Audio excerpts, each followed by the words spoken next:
Well, a long winning streak may guarantee you a title fight in other divisions, certainly doesn't at 170 pounds. But now, with all the contenders behind him, there is one man left standing. It is this man, the #1 welterweight contender, now getting his shot at the dominant champion. And he believes without a shadow of a doubt that he is the best 170 in the world, and he is out to prove it right here, right now.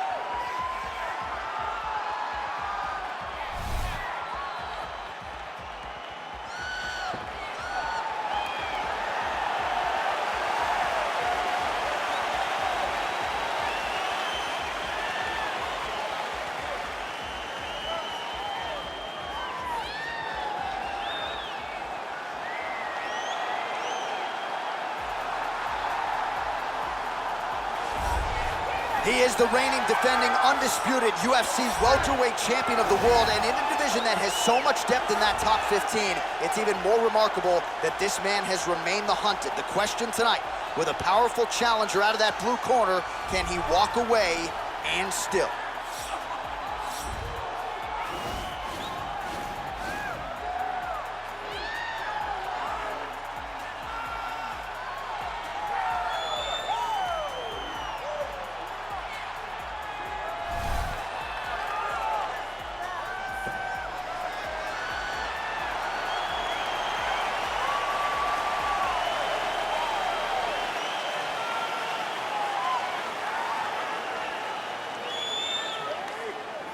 Our tale of the tape for this welterweight championship fight. So 3 years the gap in age between these two fighters. Some differences in height and reach. We send it inside the octagon, we find Bruce Buffer. Ladies and gentlemen, this is the main event of the evening. And when the action begins, a referee in charge of the octagon, Yves Lavigne. And now, this is the moment UFC fans around the world have been waiting for. Live from the MGM Grand Garden Arena in Las Vegas. It's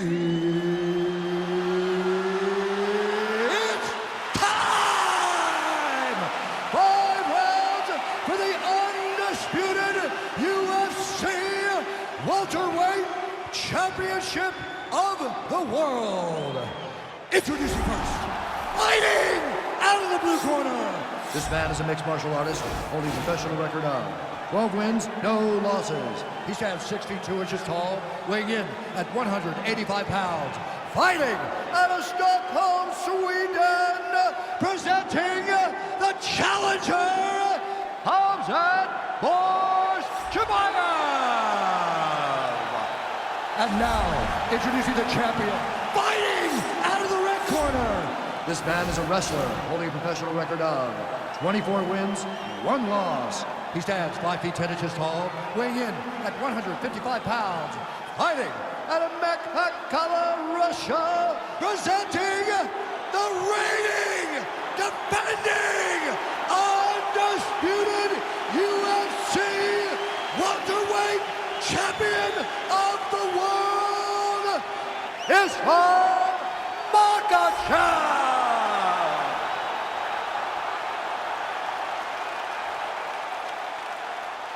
UFC belt on the line. Protect yourself at all time. Obey my command at all time. If you want to touch love, do it now. Go back to your corner.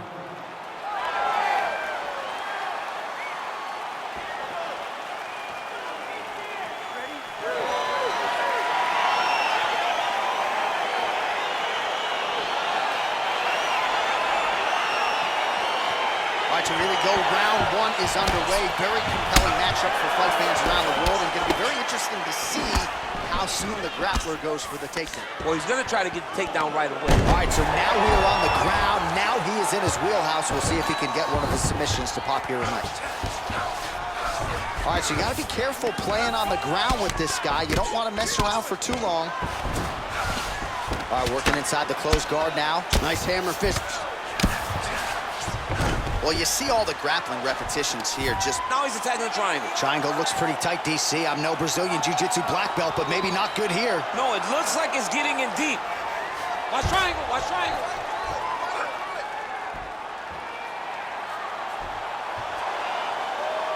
Needs to push the arm to the side. get his head against the mat. Now watch, as he goes to the finish, watch his chest go to the mat.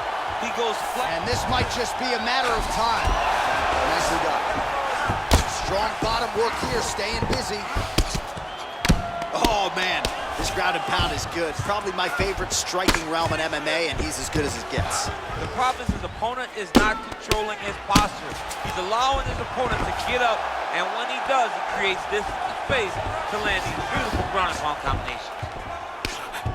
Nowadays, you see guys just throwing little shots that don't really matter.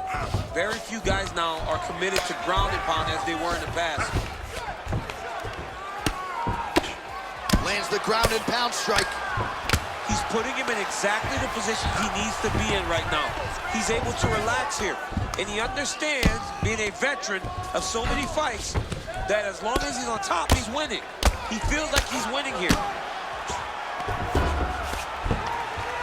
Man, how fun is this to watch as he continues to dole out damage with the ground and pound? Take it back to the days of guys like Mark Coleman, just beating people up in the ground and pound. This guy is a throwback fighter. He's very fun to watch. Yeah, the Godfather would be proud. Well, you gotta be working off of your back. He's certainly doing so here. Nice punch. Oh, that'll work. The ground and pound strike is good. Keeping busy here off of his back. Nice offense from the bottom. All right, dominant position for him here. Full mount. If you're the bottom fighter, better start moving those hips, DC. Oh, you got to start moving those hips. What you should do initially, right, is start to push at the knees. Push at the hips, create some distance, shrimp, and try to recollect half guard. Half guard sucks. Oh, now trying to isolate an arm, DC. He needs to move his hips back to cover. He cannot allow him on that angle. Oh, wow, oh!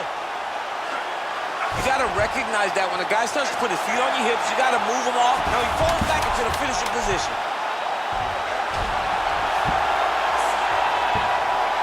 Oh, and there's the horn at the end, and that will do it! Wow! What a fight!